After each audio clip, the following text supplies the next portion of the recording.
What is going on YouTube? Oh my god, Khan here, and it has been a hot minute since I last uploaded a video in the DDR Solo project series, and I wanted to quickly apologize about that and kind of give you guys a heads up on what's been going on in the background and why there's been such a lull with the uploads and stuff like that, and it's also part of the reason why I haven't been live streaming as well. So to start off with, I got the DDR Solo machine kind of at a really odd time because I got it like a week or two before I got in 3 other arcade machines from Japan, and it was kind of hard for me to focus on a single one of those projects and getting them set up in my house and rearranging everything to fit everything in there. So when I was doing the original 2 video uploads, the focus was more on the DDR Solo project, and then after that it kind of drifted off and focused on the R3 machines and getting things moved around my house. Like the DDR machine in my house and the Pump It Up machine actually got moved to the garage with the DDR Solo. I had to put down carpeting in the garage, and everything had to be set back up in there, as well as the games being set up within the basement of my home. So there's been just like a lot of moving pieces and stuff going on in the background. And then shortly after that, I just kind of decided, you know what, let me just go ahead and finish the DDR Solo project and record everything that I need to. That way I can kind of sit down and edit everything and get everything uploaded for everyone to enjoy and kind of watch over and see how this machine ended up turning out.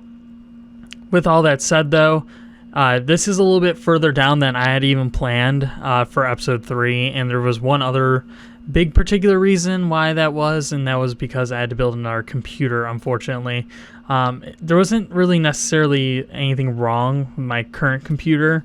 It was just old, and I was having some like weird issues with the Windows operating system and stuff like that. I tried to reinstall it, nothing was really working, so I was gonna have to do a fresh install. I'm like, you know what, just forget it. I'm just gonna build another computer. So I went ahead, I built another computer, and then after that, that's kind of where I'm at now. And in between all that too, there was like just a lot of work stuff going on. I was very tired, and just some other kind of things here and there that needed attention. So, but with all that said, we're back on track now, and hopefully in the next month or two, we can get a lot of these videos edited, uploaded, and put on my channel for you guys to enjoy. So hopefully you're enjoying this series. I might cut in here and there, just kind of give a little bit more commentary on what's going on.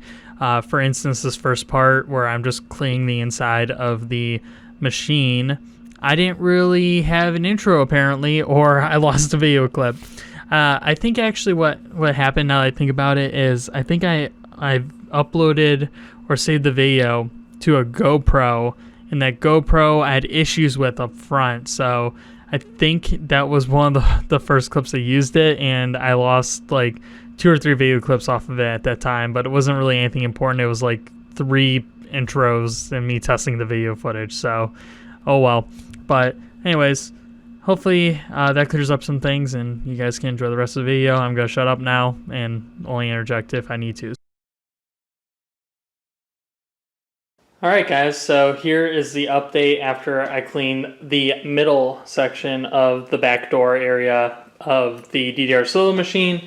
As you can see, yeah, this cleaned up a lot better than the bottom. I mean, like the bottom is just, it's mostly stained at this point, like you're not gonna be able to clean that up, but this area cleaned up a lot better. A lot of that dust and stuff that was sitting there, it was just really, really thick dust, and a lot of it did clean up. There's a little bit of an outline you can kind of see if you like look really carefully, like, I don't know if you can be able to see it, but like right here, you can kind of see like in that corner a little bit, like the outline of where this like amp sits. You probably can see even better now that it backed up. But yeah, you're not gonna get any better than that. Like it is really hard to see the actual outline of where the PCB was sitting normally. And then this whole area too, just look at how much cleaner it is. Like I'm not afraid to touch this cable, these wires, like, oh, nice and clean now. So I'm super, super happy with how that turned out. I am shocked it cleaned up so well. I mean, if you want to see like a before and after, you can almost just like look at this shelf and then look at the shelf above it. So today we're going to be cleaning out this guy right here. And that should be it for this back door area of the machine. Tomorrow I have a day off from work, so we'll be taking the power supply wiring into my room and putting on those terminal blocks to hopefully wire up the 12 volts again. And I did some more research with that AC line, and I'll kind of show you guys a little bit of an update on that. So let's turn this light over this way, and then let's take a walk. So as you can see, I got the metal plates off of the dance pad. It was horrible. The wiring, or not the wiring, the screws were just so rusted. Like, they're disintegrating when I was like vice gripping them. It was insane. I'm sure when I go to actually work on this dance pad, you'll see a little bit more of that process. But I was having a hard time getting those out with vice grips. Like, I was probably struggling for like 30 minutes to get 4 screws out. That's how bad it was. But yeah, I took apart this panel just to see if there's any sensors underneath any of these. There isn't. Basically, if you're not aware with how DDR Solo machines work, this is just like a clear plastic rubber vinyl sheet that goes under each arrow. There's this like metal bracket that sits in these like little grooves here. You can see it in this dance pad. There's like little feet in each corner. And then there's the 2 sensor channels. There's only 2 sensors per arrow, and that's how the dance pads work. Instead of having like L brackets on the side here, they put these like rubber feet. And yeah, it's an interesting design, and it's not very well liked, unfortunately. A lot of people modify it so they have like sensors on like the inner part of each of the ends of the panel, but yeah, we'll cross that bridge when we get to it, and I'm not super concerned about it right now. I do have a bunch of DDR sensors, so I mean, that's not going to be too much of an issue. It's just more about all the other maintenance problems with this. So let's put that back in here for now, because yeah, that's a whole other can of worms to get into at some point. But working our way over here, so I'm able to actually see inside of here. When I first opened this and was like peering into it, I actually thought that this was a starter for like these lights in here, but I'm like, they're not fluorescents. They're incandescent bulbs, aren't they? And they are. It's interesting because it says like on the inside, it says like max 40 watts, which is like, if I just replace them with an LED lamp, that won't be too much of an issue. So I'm going to probably end up doing that at some point before I finish up doing all the maintenance on this. That way we hopefully never have to replace a light along the end of the dance pad. But some things I noticed upon opening this. So my theory on how this works is you have this connector here. It's an 8-pin connector. And as you can see, all 8 pins are occupied on it for AC. And I do believe the blue and brown wiring that is like looped through itself, it does go to this connector. All right, Future Mark is pausing this right now because I was way wrong when it came to talking about how the wiring inside of the cabinet goes to the dance pad and how all the lights end up working. So the blue and brown wiring in the 8-pin connector that I'm holding in my hand actually goes to a light distribution board that is inside of the DDR Solo machine. And I didn't have that board at the time, which I found out like a week or two later, essentially. Like, I was asking people on the internet, like, does anyone have this board inside their DDR Solo? I had asked a couple other people that I know that had machines, and one of them was like, I don't recall having that, and the other person was just like, I can get to my machine, give me 2 seconds, let me just double check for you. And he opened it up, and he had that board in his. And I actually ended up buying or trading for his light board because he doesn't have a deluxe stage like I do.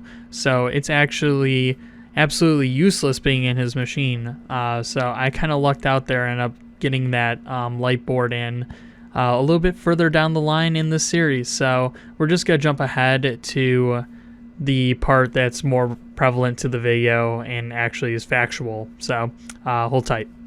Let's go ahead and clean up this shelf inside of here.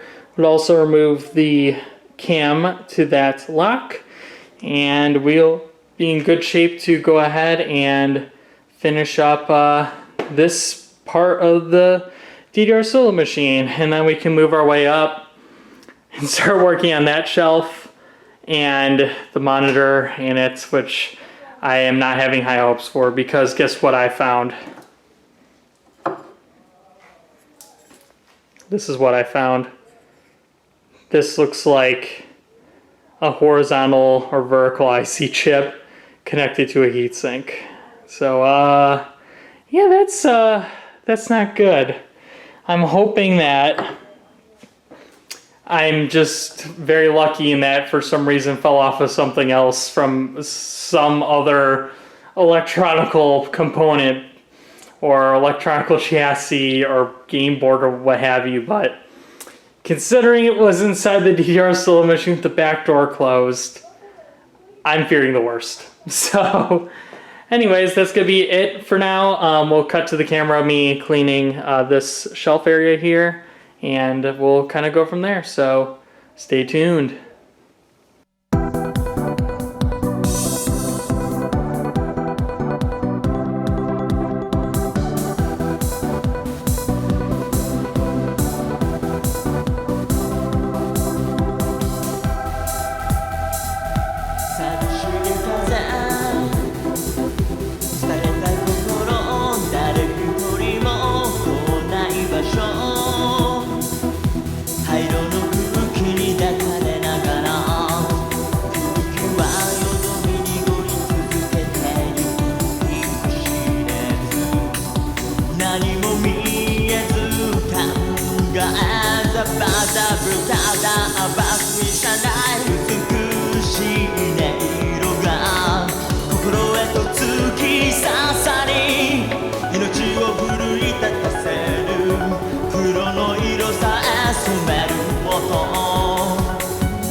everybody. You guys are now watching me in my room, not anywhere near the DDR machine. And the reason why we're up here is because we need to modify this connector with this, I think it's 12-pin JST on it. Yeah, because it's 6 orange, 6 black wires. So this JST we're going to actually remove because although I can find the male version of this connector online and the pins, pinning JSTs is just kind of a pain in the ass, so I'm just not going to bother at this point. This is not a connector that you would commonly plug and unplug constantly, going in and out of the machine. Like, let's say if you need to swap like a game board or something like that, it's on the power supply, so I want to just kind of do a more simple solution here. So instead of using this guy and pinning in a new connector here, what I'm going to end up doing is doing something like this. This is a terminal block. I'm trying to show this on camera. But basically, you have a bunch of these connectors here. Just like this. As you can see, they're all separated. And you can slide them in together, kind of like this. Slide them right on top of each other, and now it's a 2-wire connector, and you just keep adding them for however many you want. So obviously if I were to do all 12 in a row, it would be way longer than this edge of this connector. Like, this is about even with the edge of this connector, so it has like one extra terminal block going off of it, which is okay. So what I figured I'd do is we'll make it double-sided, kind of like this connector is. We will pretty much double-side tape this to the back of it, so it's upside down. So we'll do one all orange wires, which will be 12 volts, and then we'll do the bottom all black, which will be ground, and then we will feed these wires through the hole in the power supply plate wall, and we will go ahead and just plug it in, and then when we bring this this connector down to the garage where the DDR Solo machine is, we will strip and cut all the wires off whatever is left of that outer connector in there, and then we will go ahead and put them on this terminal block as well. Now the only problem is, if I ever did want to remove this, I would have to like put all these connectors up and then slide out each wire in the process, which isn't so much a pain in the butt removing it, it's more about when you go to put it back in. Like, this is going to be a lot of work. So yeah, we're just going to go ahead and get started, and we will go ahead and probably put the last few terminal blocks on this guy right here. So we got 1, 2, 3, 4, 5. We'll need one more, make that 6. We'll go ahead and slide this guy in, just like so. We'll put this guy in here.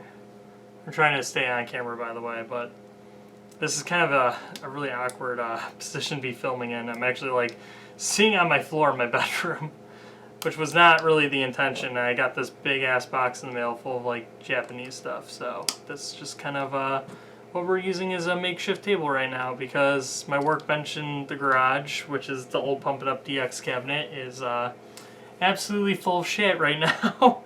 And the my desk in my room is full of PCs and monitors, and there's no room to do work on it, so this is what we're dealing with. But anyways, we got the terminal box up, so we'll put them on the side here, and now we have to hack up this connector here. So you can get wire cutters if you want, just kind of cut all the way along. You can pull the pins out and then cut them if you want to. I think we'll just go along one by one and just completely cut it as close to the connector as possible. So there's one. Just want to make sure I don't cut another wire a second time. So just go all the way across here, try to move some of these wires out of the way as I cut them, just so they don't get in the way afterwards. So there's 4. There's 5. Here's 6. Here's 7. Here's 8. Here's 9. 10. 11. And 12. Normally I don't try to cut this close to the connector because I try to recycle connectors when I can, but the other part of this connector, the male end of it, all the wires are just completely cut way too close to the edge, like it's not going to be useful. So we'll just put this to the side for now. Here we go. Here we go. Here we go. Here we go. Here we go. Here we go. Here we go.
Alright guys, so it's the next day after I completely cleaned out this top area of the back door of the DDR SOLO machine, and it cleaned up actually really nice. I'm actually shocked with how well I was actually able to clean up all that like caked on dirt, dust, and debris and whatever else ended up being inside this machine. But let me see if I can grab my light here for a second just to show you guys how everything looks now. So yeah, I would say, you know, for how dirty it was, this actually ended quite nicely.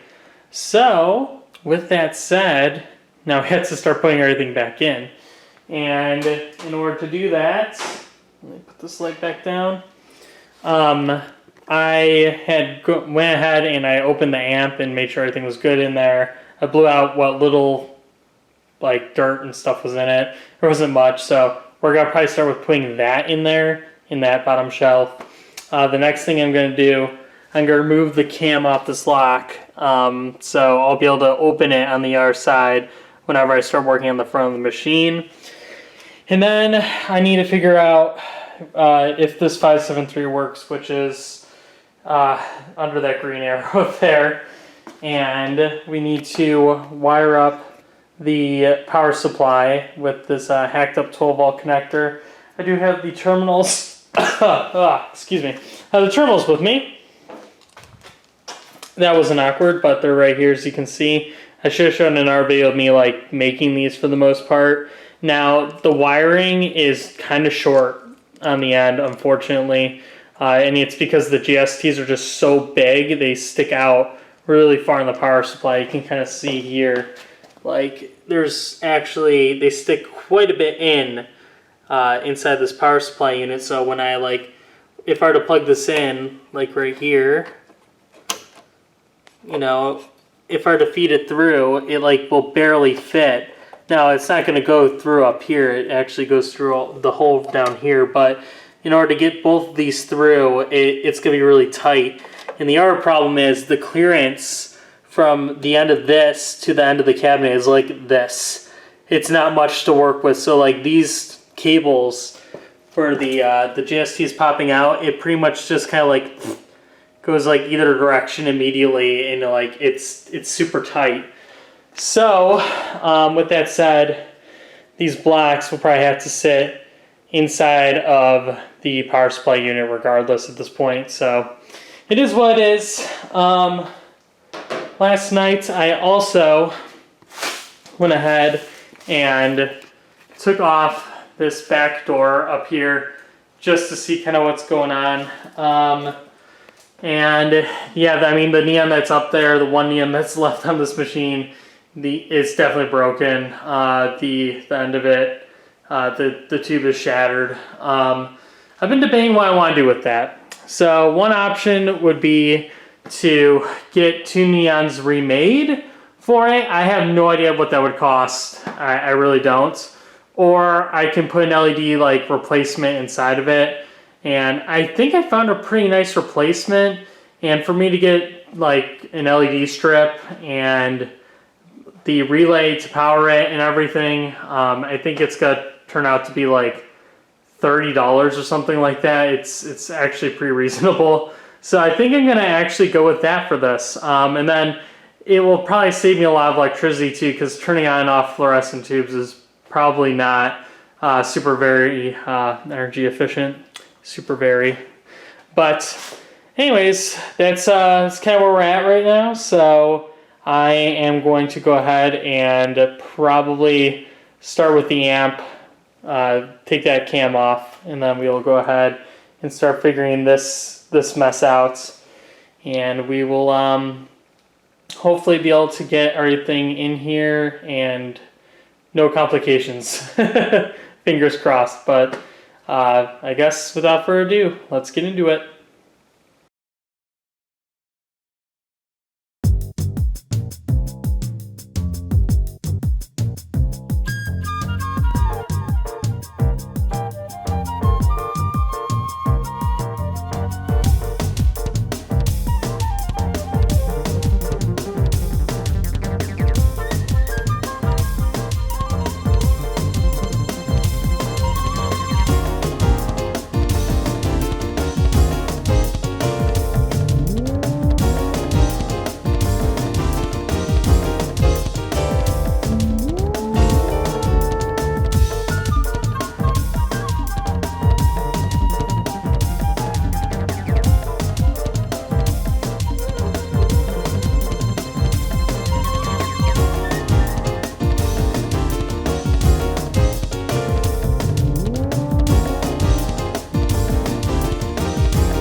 All right, guys. So had to change my camera here because it ran out of batteries, but I did get all this on camera, hopefully on the camera that did run out of batteries. I was actually in the middle of trying to explain this guy before my battery died, which is interesting because I actually didn't catch it the first time I was down here, but this is the wiring that definitely got chewed on by some sort of animal.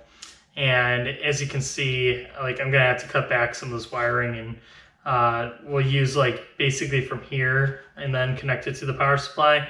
The rest of these wires are fine and they're connected and everything's cool. So I'll still use these 4 wires here, but this one, these 2, I'm gonna cut, and then I'm gonna connect it through this gap here in the power supply. There's an open hole, so I'll just feed the wires through, and then I will use the same pins that this was using on the opposite end, cut that back, splice it in, and then it should be good to go. And then we can slide this power supply back into the DDR Solo cabinet. But just wanted to give that update before I actually did it, because you probably might have saw it off to the side and were like, yo, why aren't you connecting those last 2 wires? And it was actually because it goes this guy, and I didn't realize it until like I was like, how come 2 of these wires are so short? It's because it didn't go to that same connector. So yeah, we're gonna go ahead and take a step back for a moment, fix these last 2 wires, close up this power supply, hopefully finagle these so it's a little bit more orderly inside. And then after that, we'll get this last connector connected, slide this back into place, and then we'll be good to go.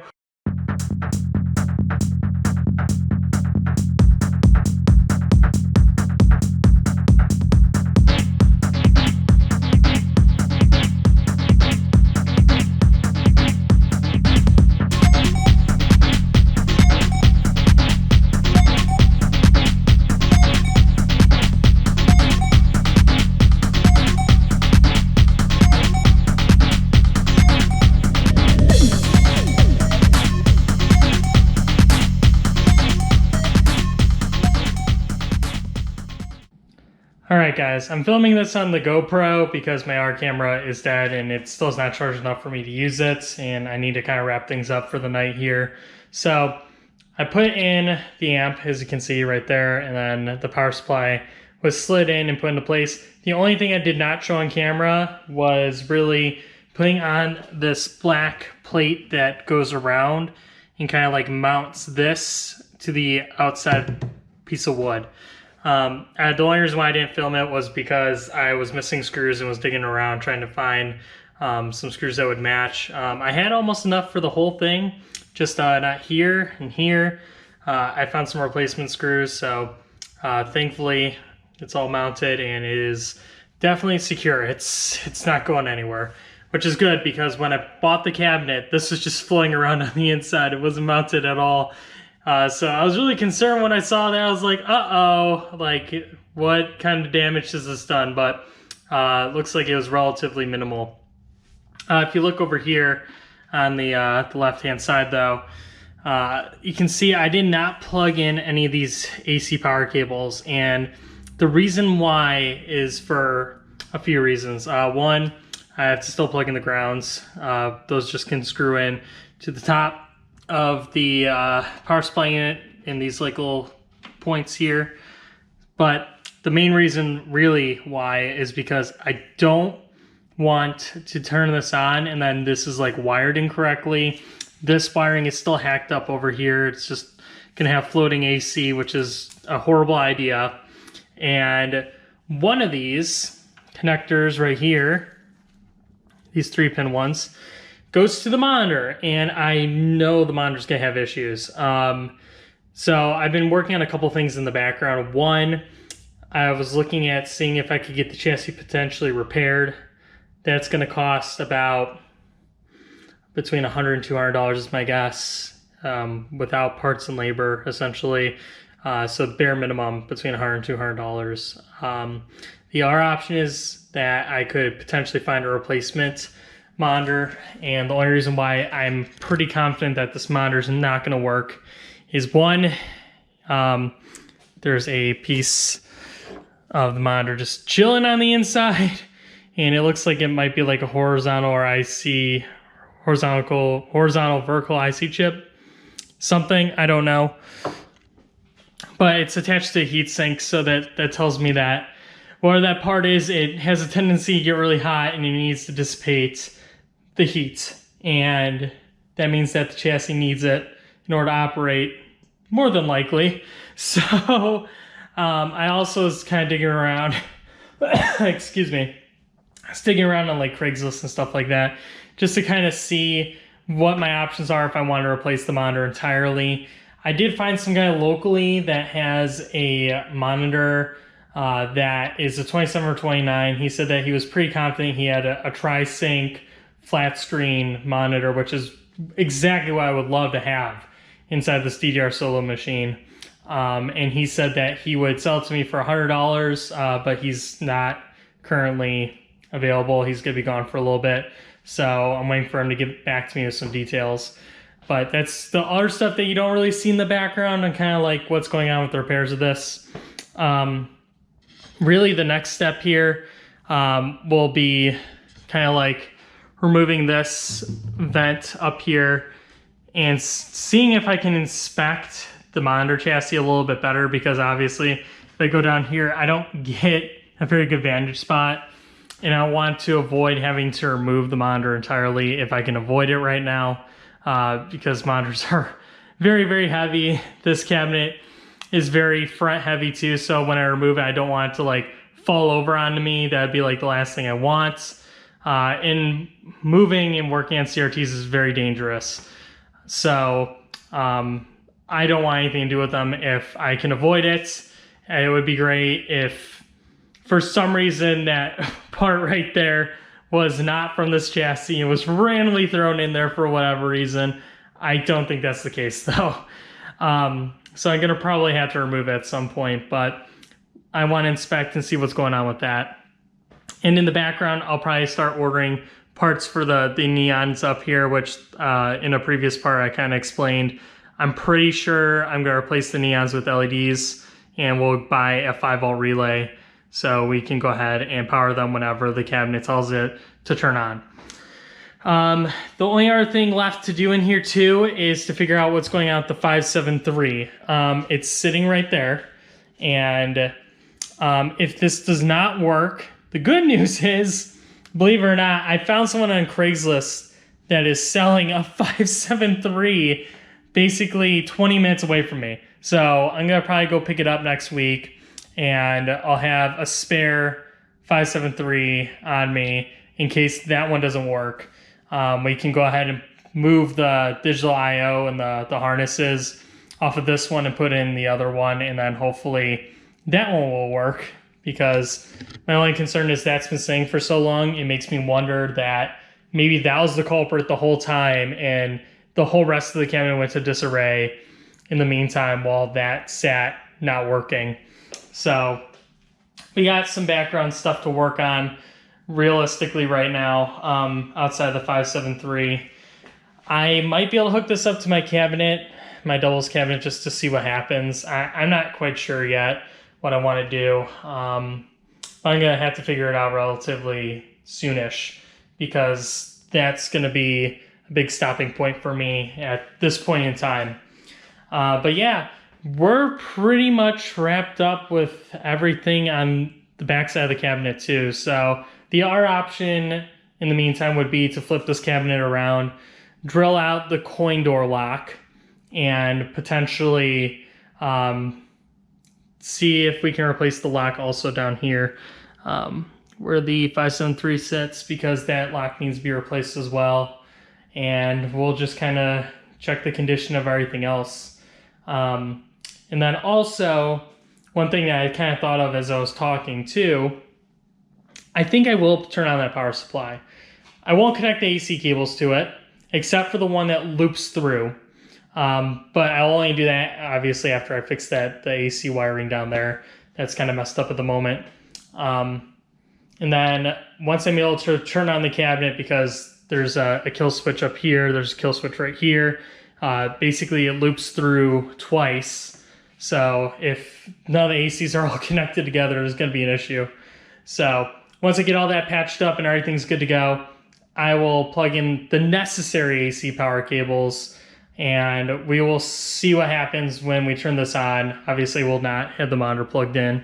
I just want to make sure all the 12 volts are working, the 5 volts working, and see if I notice anything funky going on. So that's kind of my thought process here. So the next part, I don't know what it's going to be. It's going to be one of those random pieces of information. So kind of stay tuned, I guess, because the next part's going to be pretty interesting, I'm sure, as this whole project is. But thank you guys so much for watching, and I apologize again for the video going to my GoPro. I should have kind of kept an eye on the battery for the camcorder, but happens sometimes. But in the next part, we'll have the camcorder again. Hopefully everything will look a little bit better. The GoPro looks nice, but obviously it has the fisheye lens, so it's kind of makes everything goofy. But thank you guys so much for watching so far, and we'll see you in the next part. Bye-bye.